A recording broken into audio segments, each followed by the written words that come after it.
नमस्कार। तर आज आपण अशा एका प्रकरणाबद्दल बोलणार आहोत ज्याने सोशल मीडियावर प्रचंड चर्चा निर्माण केली आहे।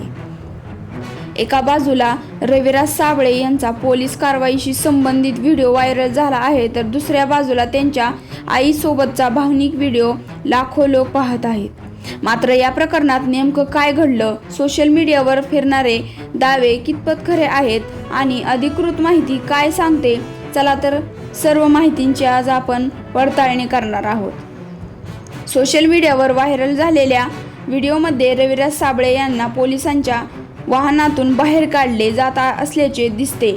या व्हिडिओनंतर अनेकांनी विविध प्रकारचे दावे केले।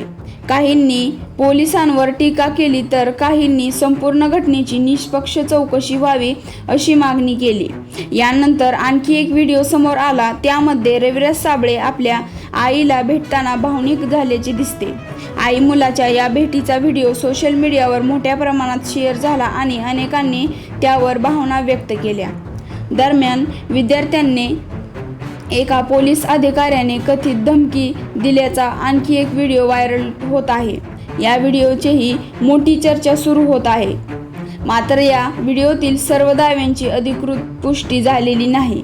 या संपूर्ण प्रकरणात सोशल मीडियावर अनेक अफवा आणि अपुष्ट माहिती फिरत असल्यामुळे कोणतीही माहिती खरी मानण्यापूर्वीच अधिकृत निवेदनाची वाट पाहणे महत्त्वाचे आहे। कायद्यापुढे प्रत्येक नागरिक समान आहे। जर कोणाकडून चुकीचे कृत्य झाले असेल तर त्याची चौकशी होणे आवश्यक आहे। त्याचबरोबर कारवाई ही कायदेशीर आणि पारदर्शक पद्धतीने होणे तितकेच गरजेचे आहे।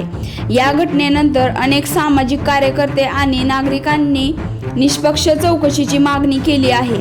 काहींनी पोलिसांच्या भूमिकेवर प्रश्न उपस्थित केले आहेत, तर काहींनी सोशल मीडियावरील अपूर्ण माहितीवर विश्वास ठेवू नये असेही आवाहन केले आहे। या प्रकरणाचा तपास सुरू असल्यास अंतिम निष्कर्ष तपास पूर्ण झाल्यानंतरच स्पष्ट होईल। त्यामुळे कोणत्याही व्यक्तीला दोषी किंवा निर्दोष ठरवण्याआधी अधिकृत माहितीची प्रतीक्षा करणे आवश्यक आहे। मित्रांनो, या प्रकरणाबद्दल तुमचे मत काय आहे? कायद्याची प्रक्रिया पूर्ण होईपर्यंत संयम ठेवायला हवा का? तुमचे मत आम्हाला नक्की कमेंटमध्ये कळवा।